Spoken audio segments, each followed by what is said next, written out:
akínbàbà gùn wà mí sọ́jọ́ ìbí ara ẹ̀ jábàyọ. tọ̀dọ̀ yìí ti múre dé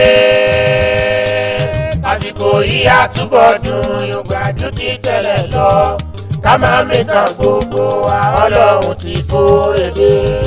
gbogbo ẹ̀yin ọmọ ológo ilẹ̀ yìí ó ti yá ẹjẹ́ àjọ ṣàjọ̀dún orí kádùn ẹni wa ló lékún lọ́dún gbogbo ọlọ́lá ayé ó yẹ ẹjẹ́ àjọ kí akọni ọmọ ọ̀kan pàtàkì nínú ọmọ bíbí ìran Ìjẹ̀bú tó lórúkọ rere nínú ìwé ìtàn olóyè ọlárẹ̀wájú má bá wọn kú FCAI bàbá ẹgbẹ́ bàbá ṣètẹ́ ọmọọba ọkùnrin akílẹ̀ Ìjẹ̀bú náà ló lékún lọ́dún àgbà kí bàbá gùn ọkùnrin akílẹ̀ Ìjẹ̀bú tó tún jẹ́ kí wá sí àwọn ṣàgùdù fún gbogbo ẹgbẹ́ bàbá gùn ọkùnrin àti obìnrin tìlú Ìṣọ̀yìn pátápátá mo ríre fún yín lálẹ́ mo ríre fún yín lọ́gànjọ́ òru ire ni lójúmọmọ ire ni bẹ́ẹ̀ bá ń sùn láàjìn kórìdákun jẹ́ kẹ́ ríre ayọ̀ kó bọ́rin àjò ẹ̀yin ń fò lókè ẹ ò ní jábọ́ lọ́lá olúwa ọba ẹ̀ ń rìn nílẹ̀ ọkọ̀ ẹ̀yin ò ní mórílégbó bẹ́ẹ̀ bá ti ń lọ níre kẹ́ ẹ máa pọ̀ láyọ̀ ni máa bòrìnbòrìn máa dá gọ̀jọ́gọ̀jọ́ orí ló ṣe yín lógo bàbá ìrọ̀rùn àjọ̀dún ọdún tá a bí ọmọlúwàbí ọ̀hún ló pé tó jẹ́ kí n wọlé agodo orin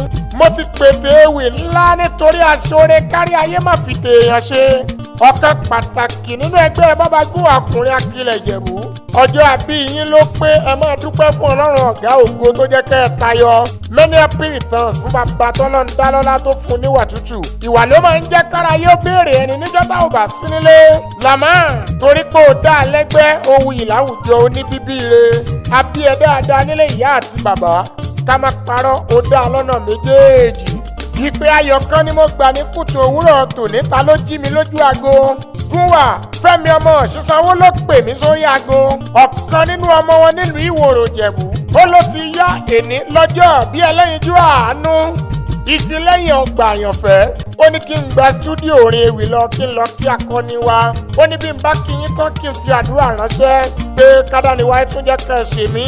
ǹlẹ́ o ọmọ lọ́jọ́ àbí tèmi máa yan fandafanda lójú búnibúni olówó orí olórí ọpẹ́yẹmí má bá wọn kú mọ́mì fìfẹ́ àfínjú estate value tó mọ́yán lórí àwọn afẹ́nifẹ́re ní Nàìjíríà àti òkè òkun gbogbo wọn ni wọ́n kọ̀wé wá wọn nítorí ọjọ́ àbí ẹ̀yin ni wọ́n ní ká kí yín wọ́n sọ yí pé ẹ kú ọdún wọn lẹ́ẹ̀ máa ṣe nígbànígbà olóyè ọlárẹ̀wájú gbẹ̀yìn lọ́dọ̀ wa ọmọ má bá wọn kú gbẹ̀yìn lọ́dọ̀ wa bàbá ẹgbẹ́ bọ́bá ṣètò ọmọ bá dìlú mọ́ká kí wàá gún wá Ìṣọ̀yìn gbẹ̀yìn lọ́dọ̀ wa. ọlárẹ̀wájú gbàyì lọ́dọ̀ wa ọmọ máa bá wọn kú gbàyì lọ́dọ̀ wa bàbá ẹgbẹ́ bọ́bá ṣètò ọmọ bá dìlú mọ́ká kí wàá gún wá Ìṣọ̀yìn gbàyì lọ́dọ̀ wa.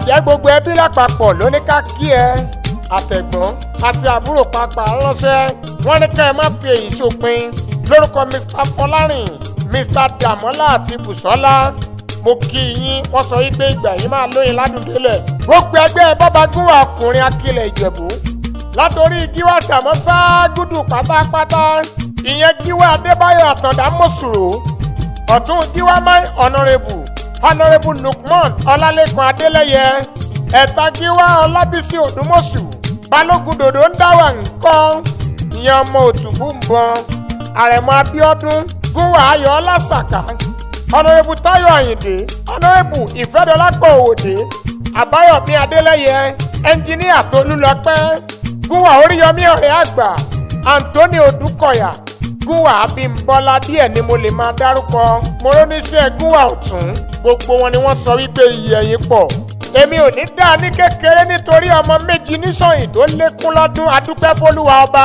ìwòyí ọdún tó kọjá bẹ́ẹ̀ la sàmì à ń sọ fọ́lọ́n pé bórí bá sọ yín dàmọ́dún wípé a tún máa kọrin ọpẹ́ a máa jíjú ọpẹ́ ká tún lè fèyí gbọ̀tún oore olúwa ẹ ṣé tẹ́ ẹ jẹ́ ká rọ́dún tuntun ọdún 2025 yìí ti dùn ọdún 2026 àdùn ànígbọ́ngbọ́nú lọ́lá olúwa ire máa lékún ayọ̀ ẹ̀yàn pọ̀pọ̀pọ̀ ọ̀kan pàtàkì nínú ọmọ Ìjẹ̀bú alárẹ̀ ọmọ àdìkàkà lójú ogun ẹ̀yin lọ́ máa wù jálẹ̀ ọmọ olóòjó èméjì pọ̀ ọmọ báńtà àwọn bàbá yín lọ́ máa wúre fàṣẹ bọ́nu ìrè Ìjẹ̀bú ló wù mí, èpè Ìjẹ̀bú ò wù mí.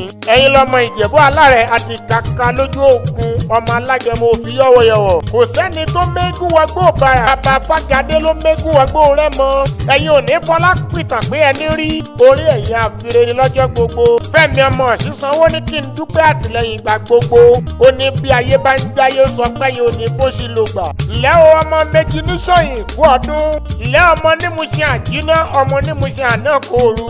ẹ ti sọdún ọdún èyí dọ́là olúwa ká tó jọ ṣe mí. èmi Èbìtì integrity the icon. èmi kì í mo kéwì mo dùn yín nú. ọdún èyí ti dùn.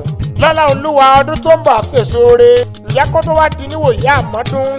owó máa lékún, ọlá máa lékún, ire owó máa tún wọlé sí i. many happy returns nínú ọlá, nínú ayọ̀ tó pọ̀. happy birthday to a legend. God bless you. God bless your life. In Jesus' name.